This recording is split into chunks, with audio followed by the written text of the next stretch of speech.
Roast আমার খুবই পছন্দের খাবার, আর সেটা যদি হয় বাবুর্চির হাতের তাহলে তো কোনো কথাই নেই। আর ইনি হলেন আমাদের পার্মানেন্ট বাবুর্চি আঙ্কেল, যার রোস্ট রান্না এক কথায় অসাধারণ। যদিও সেদিন কাজের অনেক প্রেশার ছিল, তবুও টুকটাক করে চেষ্টা করেছি আঙ্কেলের রোস্ট রান্নার ভিডিওটা কভার করার। মুরগিগুলো রোস্টের সাইজে কাটার পরে ফিশ ফ্রাইয়ের জন্য ফিশগুলো ম্যারিনেট করা হচ্ছিল। ফিশ ফ্রাইয়ে লবণ, মরিচ, হলুদ দেওয়ার পরে এখানে একটু লেবুর রস এবং 2টো ডিম ভেঙে দেওয়া হয়েছিল।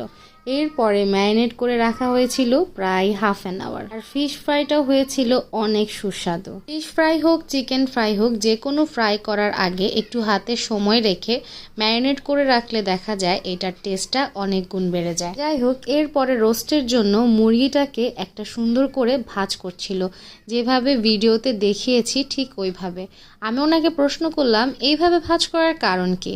উনি বলল এই হাড্ডিটা এভাবে ভাজ করে দিলে রোস্টটা নাকি দেখতে বড় মনে হয়। এছাড়াও বেশিরভাগ সময় দেখা যায় রোস্ট নাড়াচাড়া করতে গেলে বা বেশি জাল হয়ে গেলে এইখানকার হাড্ডিটা ছুটে যায় বা মাংসটা ছুটে যায়। এর জন্য এভাবে দিলে সুন্দর করে এটা কুক হবে এবং হাড্ডি থেকে মাংসটা বেরিয়ে আসবে না। আঙ্কেল রোস্টের মুরগি রেডি করতে করতে আমার মনে হলো 1 কাপ চা হয়ে যায়। আর বাসার সামনে টং থাকার সুবিধা অনেক বেশি, যদিও অসুবিধাও কম নয়, সারাক্ষণ কিচির পিচির চলতেই থাকে। খাওয়ার ফাঁকে আবার ভিডিও শুরু করলাম। এখানে দেওয়া হয়েছিল আদা রসুন বাটা এবং সাথে দেওয়া হয়েছিল একটু কেওড়া জল। এরপর দিয়ে দিয়েছে মরিচের গুঁড়ো এবং টমেটো কেচাপ।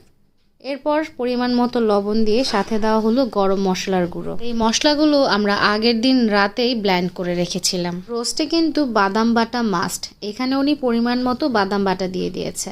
রোস্ট রান্না দেখতে দেখতে আমার বিয়ের কথা মনে পড়ে যায়। আমার বিয়ে না, মানে বিয়ের দাওয়াতের কথা।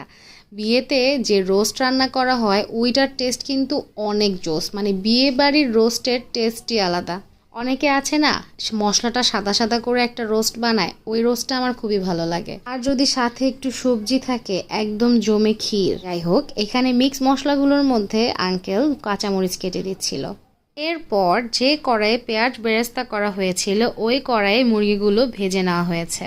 এখানে মুরগি ভাজার সময় বেরেস্তা করা পেঁয়াজগুলো দিয়ে দেওয়া হয়েছিল, সাথে দেওয়া হয়েছিল একটু তেজপাতা আর গরম মশলা। এরপর এই সব কিছু সুন্দর করে নেড়েচেড়ে হালকা আঁচে ভেজে নিয়েছে।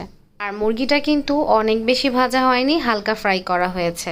মুরগি বেশি ভেজে ফেললে রোস্ট শক্ত হয়ে যায়।